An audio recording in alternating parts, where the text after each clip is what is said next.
एक सच सुन लीजिए, 48 million couple all over world में इनफर्टिलिटी का सामना कर रहे हैं और हर 5 में की एक महिला प्रेगनेंसी के लिए स्ट्रगल करती।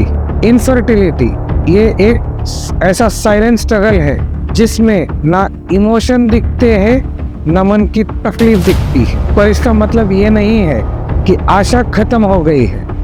मैं हूँ doctor Shailesh Sancheti, MD homeopath, और आज हम बात करेंगे इनफर्टिलिटी इस टॉपिक के बारे में। इनफर्टिलिटी क्या होती है, उसमें क्या क्या किया जा सकता है, कोई एक नई उम्मीद मिल सकती है क्या, और एक बीइंग होम्योपैथ हम आपकी क्या सहायता कर सकते हैं, आइए जानते हैं आज इसी वीडियो में। और अगर आप इस दौर से गुजर रहे हैं या कोई आपके फ्रेंड, रिश्तेदार या दोस्त इसमें से जा रहे हैं तो ये वीडियो उनके साथ जरूर शेयर कीजिए। हो सकता है कि आपकी वजह से और इस वीडियो शेयर करने की वजह से उनकी जिंदगी में एक नई रोशनी जरूर आए। इनफर्टिलिटी क्या होती है, उसके क्या क्या कारण होते हैं, क्या चीजें हैं जिसका हमें ध्यान रखना चाहिए, और सबसे जरूरी बात, होम्योपैथी इस इनफर्टिलिटी के कंडीशन में कैसे आपके लिए एक नई उम्मीद लाती। तो आइए जानते हैं इनफर्टिलिटी के बारे में। तो सबसे फर्स्ट, इनफर्टिलिटी क्या होती। एक कपल अगर रेगुलर अनप्रोटेक्टेड सेक्सुअल रिलेशनशिप रखे और फिर भी उनको कंसीव यानी प्रेगनेंसी मेंटेन ना हो, उस पूरे प्रोसेस में उस कंडीशन को बोलते हैं इनफर्टिलिटी। अब इसमें दो टाइप्स रहते हैं, यानी कि दो तरीके से इसको बताया जाता है एज ग्रुप वाइज। एक होता है 35 तक और एक होता है 35 ईयर्स के एज ग्रुप से आगे वाला। अब 35 ईयर्स तक का अगर कपल है और वो फिजिकल रिलेशनशिप लगातार 12 महीने रखते हैं, अनप्रोटेक्टेड फिजिकल रिलेशनशिप, और उनको प्रेगनेंसी नहीं मेंटेन होती है, तब वहाँ पे इनफर्टिलिटी ये टर्म को डिक्लेयर किया जाता है। सेम तरीके से 35 ईयर्स ऑनवर्ड का कपल है और वो 6 महीने तक भी अनप्रोटेक्टेड सेक्सुअल रिलेशनशिप रखते हैं, बावजूद उनको कंसीव नहीं होता है, तो उनको भी इनफर्टिलिटी इस कंडीशन में कंसिडर किया जाता है। तो ओवरऑल आपको ये ध्यान में आ गया होगा कि unprotected sexual relationship in between couple up till 12 months, if it is not going to help you to achieve or conceive a pregnancy, it's considered as a infertility. अब कैसे पता चलेगा इनफर्टिलिटी है या नहीं? अब सिंपल सा एक लॉजिक है, 12 months अनप्रोटेक्टेड सेक्सुअल रिलेशनशिप रखा है फिर भी कंसीव नहीं हो रहा है, तो ये तो पॉइंट क्लियर ही हो गया कि वहाँ पे इनफर्टिलिटी है। अब वुमेन्स में और मेंस में क्या क्या ऐसी दिक्कतें होती है जिससे हमें पता चलता है कि इनफर्टिलिटी हो सकती है। अब वुमेन्स के अंदर क्या क्या चीज़ें होती है, सबसे पहली बात पीरियड्स इरेगुलर होना, दूसरा या ओव्यूलेशन इम्प्रॉपर रहना, तीसरा हार्मोनल इश्यूज यानी कि एक्ने आ रहे, अनवांटेड हेयर ग्रो हो रहा है, ओबेसिटी यानी वजन बढ़ रहा है, या फिर किसी को थायराइड की शिकायत हो रही है, या फिर उनके बॉडी के अंदर जो ऑर्गन्स है, यूट्रस है, ओवरी है, उसका डेवलप नहीं हो रहे हैं या नहीं हुए हैं, उनके अंदर ये इनफर्टिलिटी की शिकायत पाई जाती। अब सेम लाइक मेन में क्या दिक्कतें होती है, मेन के अंदर सबसे पहली बात इरेक्शन नहीं होना, या फिर इजैकुलेशन का इशू रहना, या तीसरी बात कि स्पर्म काउंट है उसका क्वालिटेटिव एंड क्वांटिटेटिव नहीं रहना, चौथी बात कि उनको अगर टेस्टिकुलर पेन या कोई और बीमारी या कोई ओल्ड इंजरी है तो ये भी बात हो सकती है, और सबसे इम्पोर्टेंट बात कि सेक्सुअल डिजायर लो रहना, यानी सेक्सुअल रिलेशनशिप रखने की इच्छा ही बिल्कुल नहीं होना। ये कुछ कॉमनेस्ट फैक्टर है जो कि हमने इनफर्टिलिटी के कपल्स में ज्यादातर आमतौर पे हमने देखे हुए हैं। अब दूसरा सवाल, ये इनफर्टिलिटी होता ही क्यों है? अब क्या है, समाज में एक विचारधारा है कि इनफर्टिलिटी यानी कि वुमेन्स की तकलीफ। No, it's not like that. आज हम जिस एरा में हैं और जिस डिजिटल एरा में है और जहाँ पे हम सब लोग पढ़े लिखे हैं, तो हमें सोच को भी खुला रखना पड़ेगा। It's not only about the women, it is also about the man. क्योंकि याद रखिए, दो लोग एक साथ आने के बाद जो एक्ट होता है और उससे जो आगे का आउटकम आता है, इसका मतलब ये है कि दोनों का भी रोल है। लेकिन हम ये पुरानी विचारधारा के साथ नहीं चल सकते कि नहीं इनफर्टिलिटी है तो मतलब फीमेल का ही प्रॉब्लम है। Absolutely not. मतलब ये बात मैं मिथ क्यों क्लियर कर रहा हूँ, क्योंकि मैं आज भी देखता हूँ कि पढ़े लिख के फिर भी वही बात है, नहीं मैं टेस्ट क्यों करवाऊँ, मुझे थोड़ी तकलीफ। ऐसा कभी नहीं। देखिए, एक बात है, जांच करोगे, ध्यान रखोगे, सही सलाह लोगे, तभी तो आपको पता चलेगा और प्रॉब्लम सॉल्व होगी। नहीं एक्शन लेने से और नहीं सजेशन लेने से या ना डॉक्टर को विजिट करके ओपिनियन लेने से कोई बड़ा छोटा नहीं होता, लेकिन प्रॉब्लम को सॉल्व करने में ज़रूर मदद होती है। और याद रखिए, कपल है तो यानी कि दोनों का रोल है, ऐसा नहीं कि अकेले का role. So cooperative thought process भी इसमें ज़रूरी है। अब बात करते हैं कि वुमेन के अंदर ऐसी कौन सी चीज़ें हैं जिसकी वजह से ये ज़्यादातर दिक्कतें आती हैं। सबसे पहली बात पीसीओडी या पीसीओएस, मतलब क्या? तो एस्ट्रोजन का लेवल एंड प्रोजेस्टेरोन का लेवल अप एंड डाउन रहना, जिसकी वजह से ओव्यूलेशन प्रोसेस परफेक्ट नहीं होना और वो एग्स ब्रेक होके आगे जाने से पहले वो ब्रेक ही नहीं होना और वो सिस्ट में कन्वर्ट होना। तो पीसीओएस एक हो गया। एंडोमेट्रियोसिस ये दूसरी कंडीशन हो गई। तीसरी चीज़ आपने देखी होगी, डॉक्टर बोलते हैं ट्यूब चोकअप है या ट्यूब ब्लॉक है, जिसको बोलते हैं फैलोपियन ट्यूबल ब्लॉक, तो ये भी एक शिकायत होती है। चौथी बात हमने जो ऑब्जर्व की है उसके अंदर है टॉर्क, ये टेस्ट पॉजिटिव आना, यानी कि कभी कभार फीमेल के अंदर टॉर्क टॉक्सिप्लाज्मोसिस, रूबेला, सीएमवी या हर्पिस या एचआईवी ऐसे कोई भी एक इन्फेक्शन पॉजिटिव होने की वजह से इनफर्टिलिटी कॉज होती है। अब इसके आगे चलते हैं तो उसमें हार्मोनल इश्यूज है, जैसे मैंने आपको पहले कहा एस्ट्रोजन प्रोजेस्टेरोन का रेशो है, या किसी किसी फीमेल में हमने ये देखा है कि फेस पे हेयर ग्रो आ रहा है या अम्बिलिकस पे हेयर आ रहे हैं या निप्पल पे हेयर है या बैक पे सेंट्रल हेयर लाइन है। इससे क्या पता चलता है कि फीमेल के अंदर टेस्टोस्टेरोन हार्मोन की जो मेल हार्मोन है उसकी मात्रा ज़्यादा होना। चौथा उसमें एक और पैरामीटर आता है प्रोलैक्टिन, जो कि एक मेनोपॉजल हार्मोन है, लेकिन आज की डेट में मैंने देखा है जिन स्पेसिफिकली फीमेल्स के अंदर वेट ज़्यादा है, आर्म्स की साइज ज़्यादा है, पेट बड़ा है, ब्रेस्ट का डेवलपमेंट ओवर हो गया है, यहाँ पे हिप्स या फिर आगे नेक के ऊपर हम्प फैट की तरह रहता है, उन पेशेंट्स में भी इनफर्टिलिटी के ज़्यादा चांसेस है। थायराइड तो आजकल कॉमन आप देखते ही है कि उसमें भी एक हाशिमोटो थायराइडाइटिस है, जिसका प्रोमिनेंट कॉज है जो कि इनफर्टिलिटी के साइन को शो करता है। देखिए, वजह कारण चीज़ें हर इंसान वाइज अलग हो सकती है। ऐसे भी लोग हैं कि वो बोलते हैं डॉक्टर साहब हमारे तो पूरे रिपोर्ट नॉर्मल है, फिर भी कंसीव नहीं होता। लेकिन एक डॉक्टर इस हैसियत से मैं इस बात को मानता हूँ कि जो जांचें शायद आपने की है, यानी कि जो ब्लड टेस्ट, इन्वेस्टिगेशन, सोनोग्राफी जो भी आपने की है उसमें नहीं मिला है, लेकिन हो सकता है कि कोई ऐसा इन्वेस्टिगेशन बाकी रह गया है या कोई ऐसी चीज़ बाकी रह गई है जो एड्रेस नहीं हुई है और वही कारण आपकी इनफर्टिलिटी का बनी हुई है।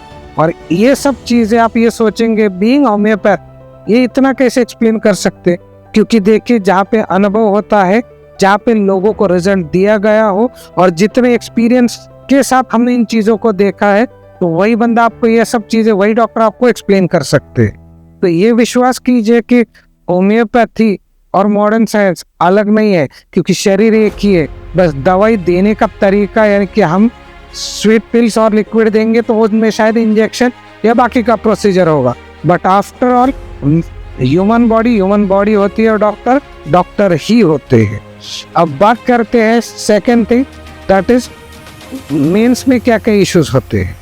मेंस के अंदर सबसे पहले जैसे मैंने कहा सेक्सुअल इश्यूज है, फिर इसमें इरेक्शन, इजैकुलेशन, ये दो चीज़ें हो गई, और तीसरा लैक ऑफ सेक्सुअल ड्राइव, ये तीसरी बात हो गई। चौथी, अब इसके अंदर अलग से बात क्या है, जेंट्स में भी हार्मोनल इश्यूज है, टेस्टोस्टेरोन ये जो मेल सेक्सुअल हार्मोन है उसकी मात्रा कम रहना, या फिर किसी मेल में एस्ट्रोजन एंड प्रोलैक्टिन की मात्रा जो कि फीमेल हार्मोन से उसकी मात्रा बढ़ जाना, जिसके वजह से भी मेल के अंदर मेल इनफर्टिलिटी कॉज होता है।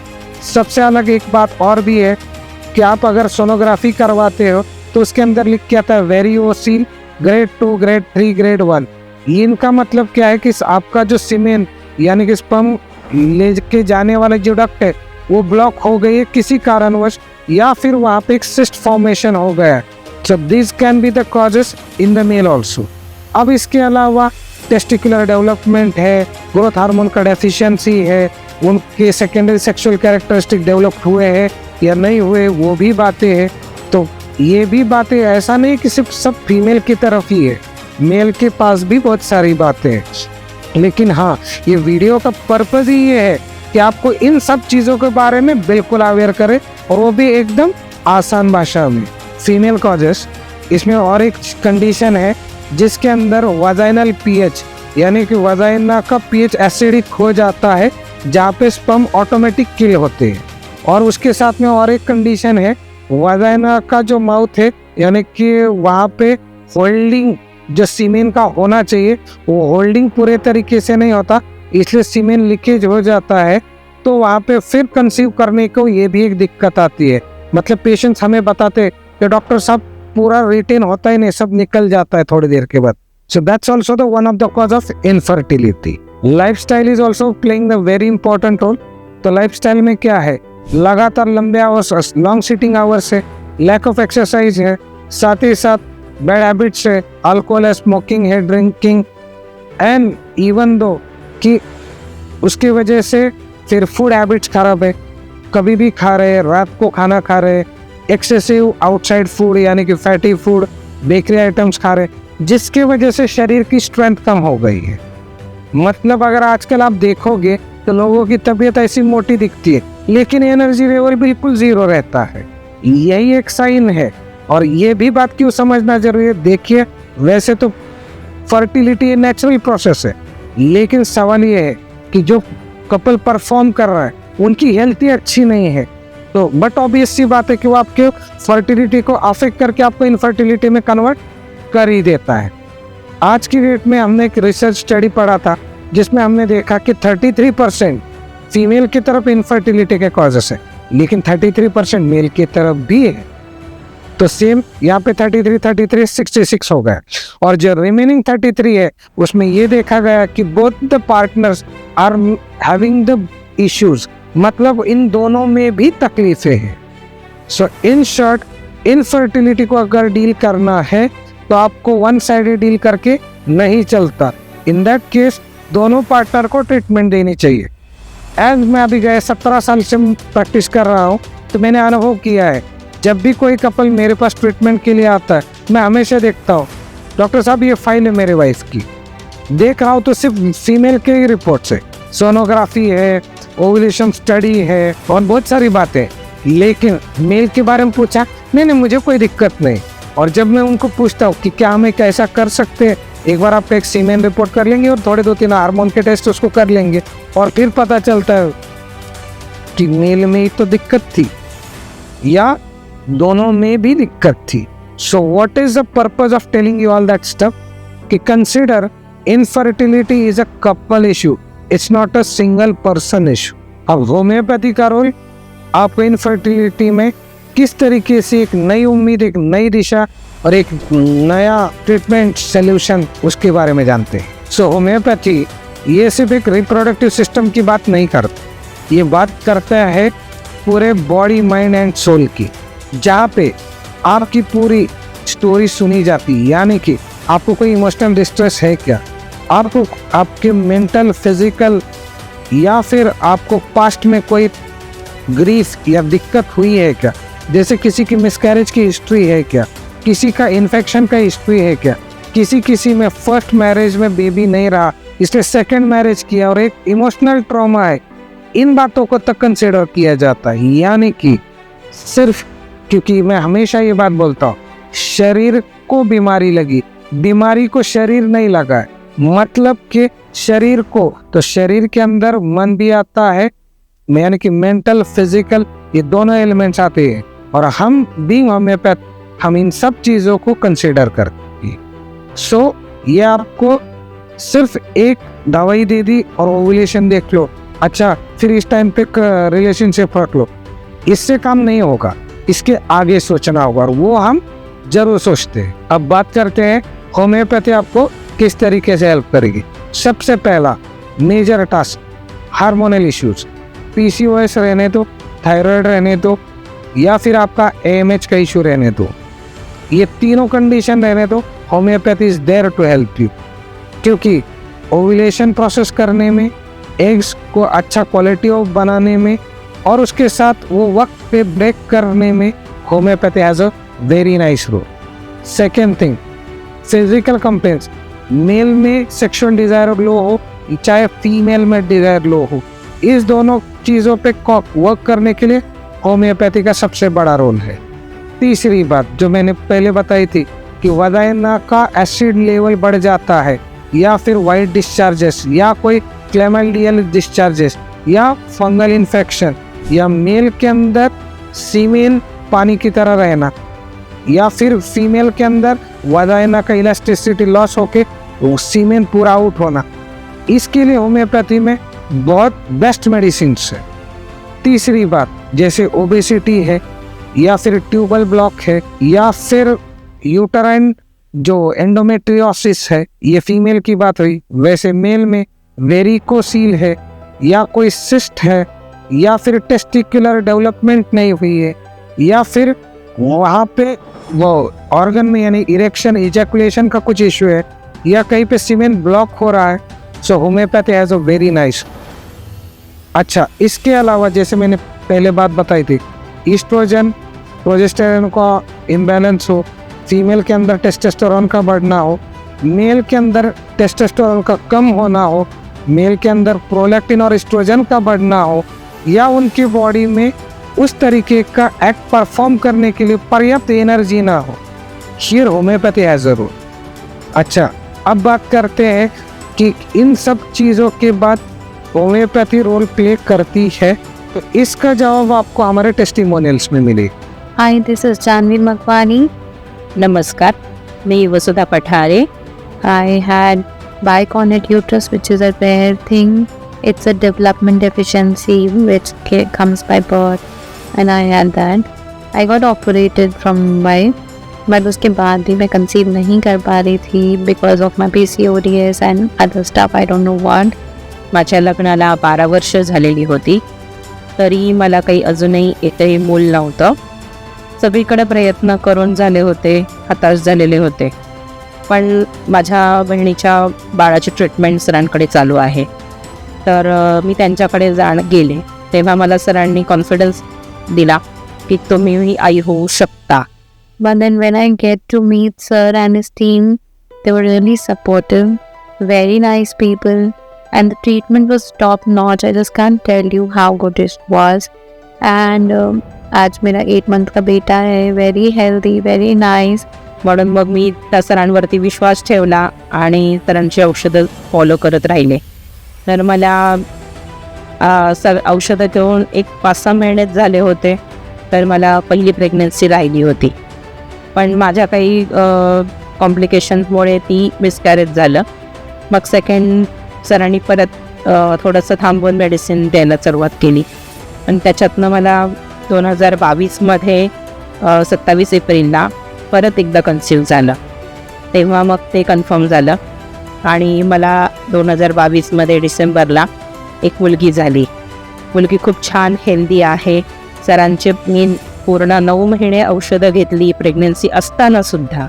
And postpartum also I have not faced much problems. It was very easy throughout मैंने pregnancy सर का ही ट्रीटमेंट लिया है and he is such a positive person. The entire team is so supportive. मला सरांनी खूप छान गायडन्स केलं.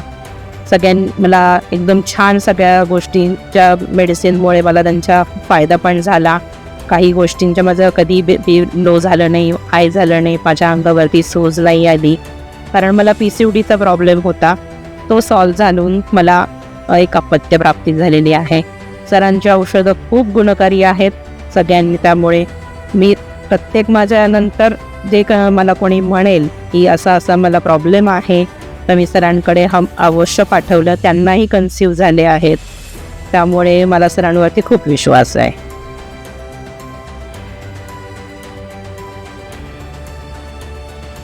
और आप ये जरूर देखोगे कि पेशेंट का वेट 110 kg था, 100 kg था और डॉक्टर्स ने बोला था आप कभी कंसीव नहीं कर पाओगे.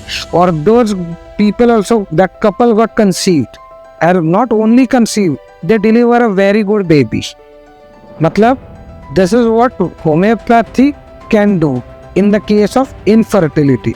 और ये सब हम जो आपको बता रहे वो सब एक एक्सपीरियंस के बाद। ऐसा नहीं है कि आज हम वीडियो शूट कर रहे यानी कि अब हमने इनफर्टिलिटी के लिए ट्रीटमेंट देना शुरू किया। No, it's last 17 year experience we are just sharing with you. So homeopathy का दूसरा सबसे इम्पोर्टेंट बेनिफिट है no surgery, no injectable, no hormonal treatment, no insemination इसके अंदर, और बाकी के कोई इमोशनल डिस्ट्रेस बिल्कुल नहीं। वेरी सिंपल, मॉडर्न वे में इन्वेस्टिगेशन होगा, पूरा तरीके से केस लिया जाएगा, दोनों कपल का प्रॉपर हिस्ट्री टेकिंग होगा, जो जो जिसमें कंप्लेंट्स है उसको हैंडल किया जाएगा। इससे आपका पर्सनल लाइफ यानी सेक्सुअल हेल्थ भी इम्प्रूव होगा, उसके बेनिफिट आपका रिलेशनशिप इम्प्रूव करने में होगा, और उसको कनेक्ट करके आपके फर्टिलिटी को इम्प्रूव करके आपको इनफर्टिलिटी से हम बाहर निकालने के लिए कार्य करते। तो in short, homeopathy helps you on the mental physical associated with your overall happiness को हम बढ़ाने के लिए कार्य करते हैं। So advance homeopathy plays very important role in the condition like infertility. अब हमारे कुछ मेडिसिन है उस बारे में जानते हैं जो कि होम्योपैथी में उनका बहुत बार रेगुलर इस्तेमाल होता है। जैसे सीपिया जो हार्मोन्स को बैलेंस करने में हेल्प करती है, फीमेल्स के अंदर अगर सेक्सुअल डिज़ायर लो है उसके लिए हेल्प करती है, और उस फीमेल के अंदर मेंटल इंडिफरेंस यानी कि लव केयर अफेक्शन इसकी कमी है तो उसको ये दूर करती है। दूसरी है पल्सेटिला जिसके अंदर बहुत जेंटल विमन होती है, बार बार रोने की इच्छा होती है, इमोशनल होती है, मूड चेंजेबल रहता है, और ये आपके ओव्यूलेशन में भी हेल्प करती है। और सबसे इम्पोर्टेंट बात, पीरियड अगर इरेगुलर है तो उसके रेगुलराइज करने में भी आपकी मदद करती है। एग्नेस कैस्टस इसका इस्तेमाल होता है सेक्सुअल टॉनिक के तौर पे स्पेशली इन मेल, जिसकी वजह से सेक्सुअल डिजायर और erection, ejaculation and quality and quantity of sperm को इम्प्रूव करने में इसकी मदद होती है। अब नेट्रम्यूप ये जो दवाई है ये specially long lasting grief, loss of love ones या कोई ऐसी तकलीफ जिसने डिसअपॉइंट करके पूरे सिस्टम को डिस्टर्ब किया है, there it helps. Last important medicine lachesis specially left sided drug है, और इसका रोल जो होता है जो ओव्यूलेशन में जो पेन होता है या इम्प्रॉपर ओव्यूलेशन होता है, या स्पेशली जो लेडीज आफ्टर 40s की मेनोपॉजल को अप्रोचिंग रहते हैं उनके अंदर इनफर्टिलिटी या सेकेंडरी इनफर्टिलिटी, उसमें इसका बहुत अच्छा रोल होता है। और याद रखें ये दवाइयाँ हम इसलिए बता रहे ताकि आपको ये पता चले कि होम्योपैथी में हर चीज़ के लिए अलग दवाई, ऐसा नहीं है कि एक ही दवाई 4 डॉक्टर भी लिख रहे हैं और सेम ही दवाई लिख रहे हैं। कुछ कुछ लोगों ने आपने देखा होगा क्या ये 21 दिन की दवाई ले लो, ये 5 दिन की दवाई ले लो और चल रहा है, लेकिन that is not there with the homeopathy. That's the core of homeopathy. Here you get everything individualize, मतलब it's not the readymade science, it's a tailor made science. यानी कि आपके इमोशंस, आपके फिजिकल एलिमेंट्स, आपके बॉडी की conditions, आपकी age, आपका environment और आप किस परिस्थिति में से जा रहे हो, we will definitely consider and we are considering all that stuff and our patients are getting absolutely good benefited। और सबसे अहम बात, अब तो दुनिया इतनी डिजिटलाइज हो गई है कि all over world we have patients. In short, आपको आने की और आपका टाइम इन्वेस्ट करने की तक आवश्यकता नहीं। आप हमें ऑनलाइन रिपोर्ट्स आपके भेज दीजिए, मेल फीमेल्स के, या फिर अगर आपको नहीं पता है क्या करना है आप हमें ऑनलाइन कंसल्ट कीजिए, हम आपको एडवाइस करेंगे। आप वो टेस्ट करवा के आप हमें भेज दीजिए। हमारे यहाँ पे फीमेल को अनकंफर्टेबल ना हो इसके लिए फीमेल डॉक्टर्स हैं, so that the female patients can talk easily, ताकि उनको भी दिक्कत का सामना ना करना पड़े। मेल पेशेंट्स के लिए भी मेल फिजिशियन अवेलेबल है। तो हमने इन चीज़ों में पूरी तरीके से केयर रखी हुई है, और उससे हम आपको दवाई through parcel door step all over world, आप जहाँ बोले वहाँ, we are there with you. मतलब आपकी उम्मीद अभी भी है और हमेशा रहेगी, क्योंकि हमारे पास ऐसे भी पेशेंट है जिनको एज 45 था, पीरियड्स ऑलमोस्ट बंद हो चुके थे, and after our treatment they got conceive. इसीलिए doctor Shailesh Sancheti advance homeopathic clinic is there always with you. So अगर आपको वीडियो अच्छा लगा हो तो लाइक शेयर सब्सक्राइब करना बिल्कुल ना भूले और अपने दोस्तों के व्हाट्सएप ग्रुप में बिल्कुल शेयर करें, क्योंकि आपने एक शेयर किया और हो सकता है किसी की जिंदगी बदल दी। So stay tune with doctor Shailesh Sancheti advance homeopathic clinic. मिलते हैं ऐसे एक नए टॉपिक के साथ अगले वीडियो में।